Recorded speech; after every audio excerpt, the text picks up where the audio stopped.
ओम शांति। 16 सितंबर 2024। बाबा के महावाक्य। मीठे बच्चे, यह वंडरफुल सत्संग है जहाँ तुम्हें जीते जी मरना सिखलाया जाता है। जीते जी मरने वाले ही हंस बनते हैं। प्रश्न: तुम बच्चों को अभी कौन सी एक फिक्रात है? उत्तर: हमें विनाश के पहले संपन्न बनना है। जो बच्चे ज्ञान और योग में मजबूत होते जाते हैं, उन्हें मनुष्य को देवता बनाने की हॉबी आदत होती जाती है। वह सर्विस के बिना रह नहीं सकते हैं। जिन्न की तरह भागते रहेंगे। सर्विस के साथ साथ स्वयं को भी संपन्न बनाने की चिंता होगी। ओम शांति। रूहानी बाप बैठ रूहानी बच्चों को समझाते हैं। रूह अब साकार में है और फिर प्रजापिता ब्रह्मा की संतान है, क्योंकि एडॉप्ट किए हुए हैं। तुम्हारे लिए सब कहते हैं, यह भाई बहन बनाती हैं। बच्चों को बाप ने समझाया है, असल में तुम आत्माएं भाई भाई हो। अब नई सृष्टि होती है तो पहले पहले ब्राह्मण चोटी चाहिए। तुम शूद्र थे, अभी ट्रांसफर हुए हो। ब्राह्मण भी तो चाहिए जरूर। प्रजापिता ब्रह्मा का नाम तो बाला है। इस हिसाब से तुम समझते हो हम सब बच्चे भाई बहन ठहरे। जो भी अपने को ब्रह्मा कुमार कुमारी कहलाते हैं, वह जरूर भाई बहन ठहरे।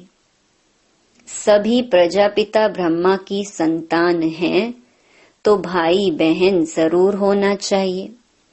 यह समझाना है बेसमझों को। बेसमझ भी है और फिर ब्लाइंड फेथ भी है। जिनकी पूजा करते हैं, फेथ रखते हैं, यह फलाना है, परंतु उसे जानते कुछ भी नहीं।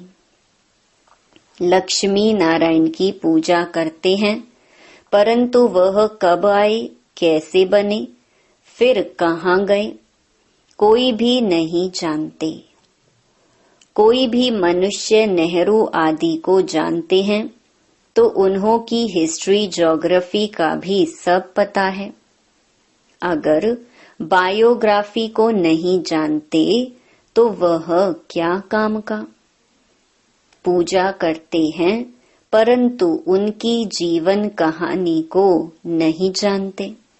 मनुष्यों की जीवन कहानी को तो जानते हैं, परंतु जो बड़े पास्ट हो गए हैं, उनकी एक की भी जीवन कहानी को नहीं जानते। शिव के कितने ढेर पुजारी हैं। पूजा करते हैं, फिर मुख से कह देते, वह तो पत्थर भित्तर में है, कण कण में है। क्या यह जीवन कहानी ठहरी? यह तो अक्ल की बात नहीं हुई। अपने को भी पतित कहते हैं। पतित अक्षर कितना फिट है। पतित माना विकारी। तुम समझा सकते हो कि हम ब्रह्मा कुमार कुमारी क्यों कहलाते हैं? क्योंकि ब्रह्मा की औलाद हैं और एडॉप्टेड हैं। हम कुख वंशावली नहीं, मुख वंशावली हैं। ब्राह्मण ब्राह्मणियां तो भाई बहन ठहरे ना, तो उनकी आपस में क्रिमिनल आई हो ना सके।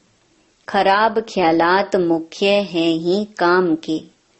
तुम कहते हो हम प्रजापिता ब्रह्मा की संतान भाई बहन बनते हैं, तुम समझते हो हम सब हैं शिव बाबा की संतान, भाई भाई। यह भी पक्का है, दुनिया को कुछ भी पता नहीं है, ऐसे ही सिर्फ कह देते हैं। तुम समझा सकते हो सभी आत्माओं का बाप वह एक है, उनको सब पुकारते हैं। तुमने चित्र भी दिखाया है, बड़े बड़े धर्म वाले भी इस निराकार बाप को मानते हैं। वह है निराकार आत्माओं का बाप, और फिर साकार में सभी का बाप प्रजापिता ब्रह्मा है, जिनसे फिर वृद्धि को पाते रहते हैं। झाड़ बढ़ता जाता है, भिन्न भिन्न धर्मों में आते जाते हैं। आत्मा तो इस शरीर से न्यारी है। शरीर को देखकर कहते हैं यह अमेरिकन है, यह फलाना है। आत्मा को तो नहीं कहते। आत्माएं सब शांति धाम में रहती हैं, वहां से आती हैं पाठ बजाने। तुम कोई भी धर्म वाले को सुनाओ, पुनर्जन्म तो सब लेते हैं, और ऊपर से भी नई आत्माएं आती रहती हैं। तो बाप समझाते हैं तुम भी मनुष्य हो, मनुष्य को ही तो सृष्टि के आदि मध्य अंत का मालूम होना चाहिए कि यह सृष्टि चक्र कैसे घूमता है, इनका रचयिता कौन है, कितना समय इनके फिरने में लगता है, यह तुम ही जानते हो। देवताएं तो नहीं जानते हैं, मनुष्य ही जानकर फिर देवता बनते हैं। मनुष्य को देवता बनाने वाला है बाप। बाप अपना और रचना का भी परिचय देते हैं। तुम जानते हो हम बीज रूप, बाप के बीज रूप बच्चे हैं। जैसे बाप इस उल्टे वृक्ष को जानते हैं, वैसे हम भी जान गए हैं। मनुष्य को कभी यह समझा न सके, परंतु तुमको बाप ने समझाया है। जब तक तुम ब्रह्मा के बच्चे नहीं बने हो, तब तक यहाँ आ नहीं सकते। जब तक पूरा कोर्स लेकर समझते नहीं हैं, तब तक तुम ब्राह्मणों की सभा में बैठा कैसे सकते। इसको इंद्र सभा भी कहते हैं। इंद्र कोई वह पानी की बरसात नहीं बरसाते हैं, इंद्र सभा कहा जाता है। परियां भी तुमको बनना है। अनेक प्रकार की परियां गाई हुई हैं। कोई बच्चे अच्छे शोभावान होते हैं तो कहते हैं ना, यह तो जैसे परी है। पाउडर आदि लगाकर सुंदर बन जाते हैं। सतयुग में तुम बनते हो परियां, परिजादे। अभी तुम ज्ञान सागर में ज्ञान स्नान करने से परियां देवी देवता बन जाते हो। तुम जानते हो हम क्या से क्या बन रहे हैं।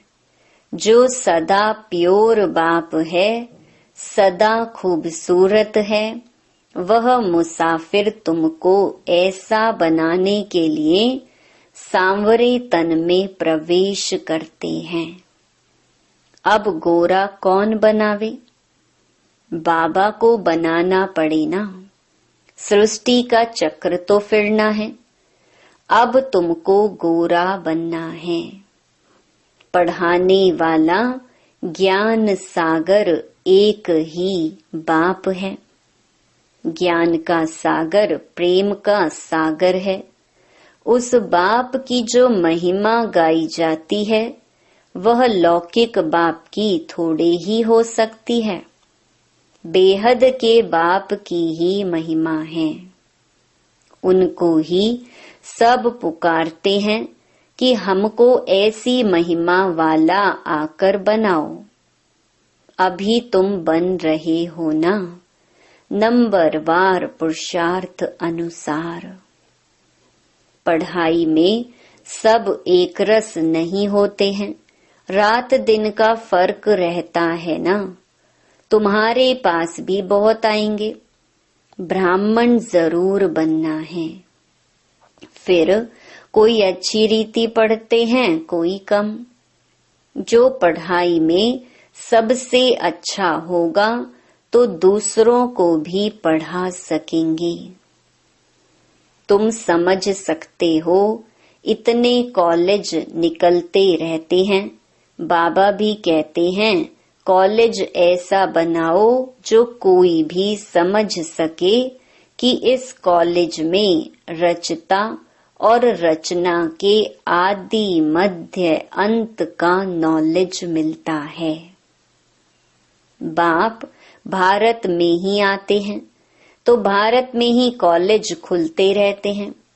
आगे चल विदेश में भी खुलते जाएंगे। बहुत कॉलेज यूनिवर्सिटीज चाहिए ना, जहां बहुत आकर पढ़ेंगे। फिर जब पढ़ाई पूरी होगी तो देवी देवता धर्म में सब ट्रांसफर हो जाएंगे, अर्थात मनुष्य से देवता बन जाएंगे। तुम मनुष्य से देवता बनते हो ना। गायन भी है, मनुष्य से देवता किए करत न लागी वार। यहाँ यह है मनुष्यों की दुनिया, वह है देवताओं की दुनिया। देवताओं और मनुष्यों में रात दिन का फर्क है। दिन में है देवताएं, रात में है मनुष्य। सब भक्त ही भक्त हैं, पुजारी हैं। अभी तुम पुजारी से पूज्य बनते हो। सतयुग में शास्त्र भक्ति आदि का नाम नहीं होता है, वहाँ है सब देवता। मनुष्य होते हैं भक्त, मनुष्य ही फिर देवता बनते हैं। वह है दैवी दुनिया, इसको कहा जाता है आसुरी दुनिया। राम राज्य और रावण राज्य। आगे तुम्हारी बुद्धि में यह थोड़े ही था कि रावण राज्य किसको कहा जाता है।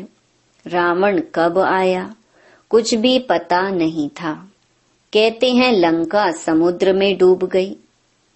ऐसे ही फिर द्वारिका के लिए भी कहते हैं।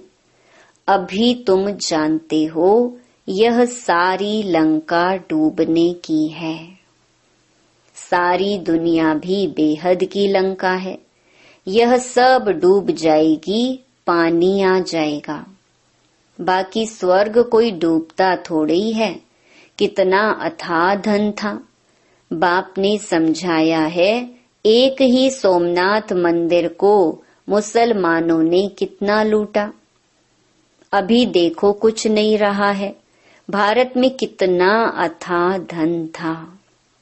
भारत को ही स्वर्ग कहा जाता है। अभी स्वर्ग कहेंगे, अभी तो नर्क है। फिर स्वर्ग बनेगा। स्वर्ग कौन नर्क कौन बनाते हैं, यह अभी तुम जान गए हो। रावण राज्य कितना समय चलता है वह भी बताया है। रावण राज्य में कितने अथाह धर्म हो जाते हैं। राम राज्य में तो सिर्फ सूर्यवंशी चंद्रवंशी रहते हैं। अभी तुम पढ़ रहे हो। यह पढ़ाई और कोई की बुद्धि में नहीं है, वह तो है ही रावण राज्य में। राम राज्य होता है सतयुग में। बाप कहते हैं हम तुमको लायक बनाते हैं, फिर तुम नालायक बन जाते हो। नालायक क्यों कहते हैं? क्योंकि पतित बन जाते हो। देवताओं के लायकी की महिमा और अपनी नालायकी की महिमा गाते हैं। बाप समझाते हैं तुम जब पूज्य थे तो नई दुनिया थी। बहुत थोड़े मनुष्य थे, सारे विश्व के तुम ही मालिक थे। अभी तुमको खुशी बहुत होनी चाहिए। भाई बहन तो बनते हो ना। वह कहते यह घर फिटाते हैं, वही फिर आकर जब शिक्षा लेते हैं तो यहाँ आने से समझते हैं कि नॉलेज तो बहुत अच्छी है, अर्थ समझते हैं ना। भाई बहन बिगर पवित्रता कहाँ से आए? सारा मदार पवित्रता पर ही है। बाप आते भी हैं मगध देश में, जो कि बहुत गिरा हुआ देश है, बहुत पतित है, खान पान भी गंदा है। बाप कहते हैं मैं बहुत जन्मों के अंत वाले शरीर में ही प्रवेश करता हूँ। यही 84 जन्म लेते हैं। लास्ट सो फिर फर्स्ट, फर्स्ट सो लास्ट। मिसाल तो एक का बताएंगे ना। तुम्हारी डिनाइस्टी बनने वाली है। जितना अच्छी रीति समझते जाएंगे फिर तो तुम्हारे पास बहुत आएंगे। अभी यह बहुत छोटा झाड़ है, तूफान भी बहुत लगते हैं। सतयुग में तूफानों की बात ही नहीं, ऊपर से नई नई आत्माएं आती रहती हैं। यहाँ तूफान लगते ही गिर पड़ते हैं। वहाँ तो माया का तूफान होता ही नहीं। यहाँ तो बैठे बैठे मर जाते हैं। और फिर तुम्हारी माया के साथ युद्ध है तो वह भी हैरान करती है। सतयुग में यह नहीं होगा। दूसरे कोई धर्म में ऐसी बात होती नहीं। रावण राज्य और राम राज्य को और कोई समझते ही नहीं है। भल सत्संग में जाते हैं, वहाँ मरने जीने की बात नहीं होती।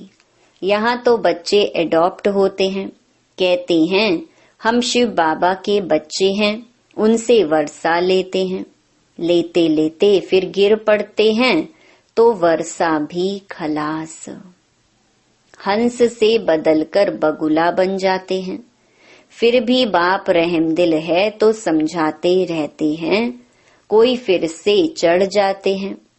जो थमे माना स्थिर रहते हैं उनको कहेंगे महावीर हनुमान। तुम हो महावीर महावीरनी, नंबर वार तो है ही। सबसे पहलवान को महावीर कहा जाता है। आदि देव को भी महावीर कहते हैं, जिससे ही यह महावीर पैदा होते हैं जो विश्व पर राज्य करते हैं। नंबरवार पुरुषार्थ अनुसार रावण पर विजय पाने के लिए पुरुषार्थ करते रहते हैं। रावण है 5 विकार। यह तो समझ की बात है। अभी तुम्हारी बुद्धि का ताला बाप खोलते हैं, फिर ताला एकदम बंद हो जाता है। यहाँ भी ऐसे हैं जिनका ताला खुलता है तो वह जाकर सर्विस करते हैं। बाप कहते हैं जाकर सर्विस करो, गटर में जो पड़े हैं उनको निकालो।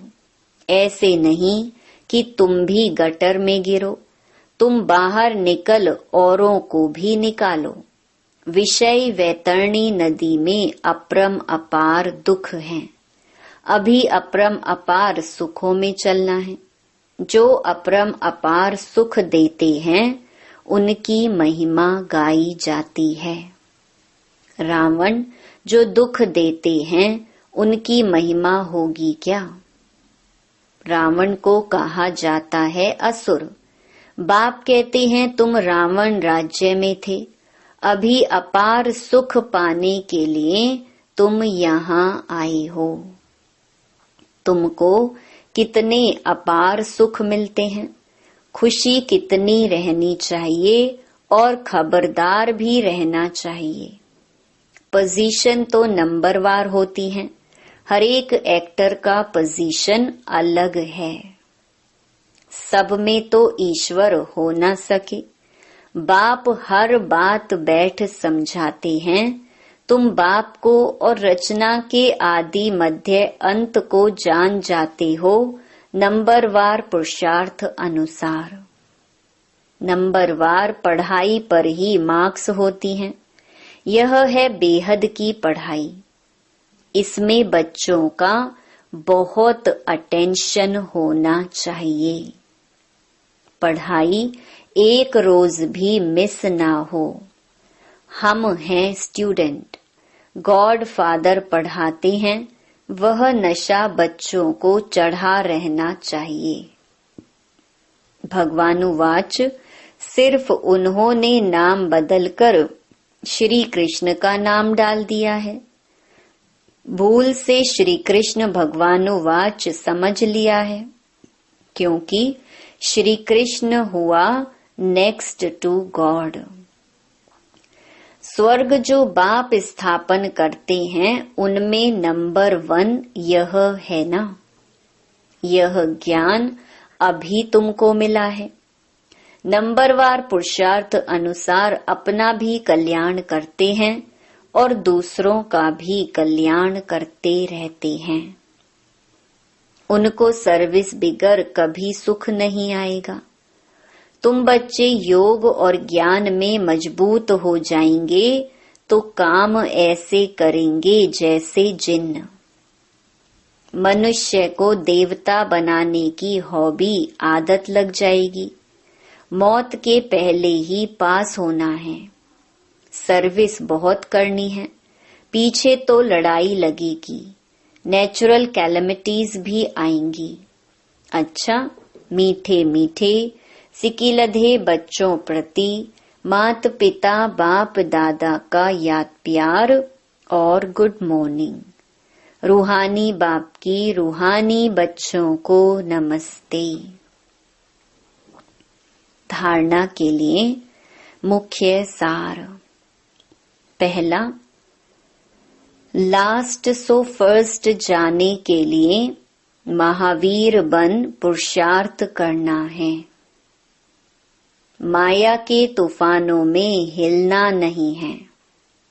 बाप समान रहमदिल बन मनुष्यों के बुद्धि का ताला खोलने की सेवा करनी है। दूसरा, ज्ञान सागर में रोज ज्ञान स्नान कर परिजादा बनना है। एक दिन भी पढ़ाई मिस नहीं करनी है। भगवान के हम स्टूडेंट हैं, इस नशे में रहना है। वरदान, गंभीरता के गुण द्वारा फुल मार्क्स जमा करने वाले गंभीरता की देवी व देवता भव। वर्तमान समय गंभीरता के गुण की बहुत बहुत आवश्यकता है, क्योंकि बोलने की आदत बहुत हो गई है। जो आता है वो बोल देते हो। किसी ने कोई अच्छा काम किया और बोल दिया तो आधा खत्म हो जाता है, आधा ही जमा होता है, और जो गंभीर होता है उसका फुल जमा होता है। इसलिए गंभीरता की देवी व देवता बनो और अपनी फुल मार्क्स इकट्ठी करो।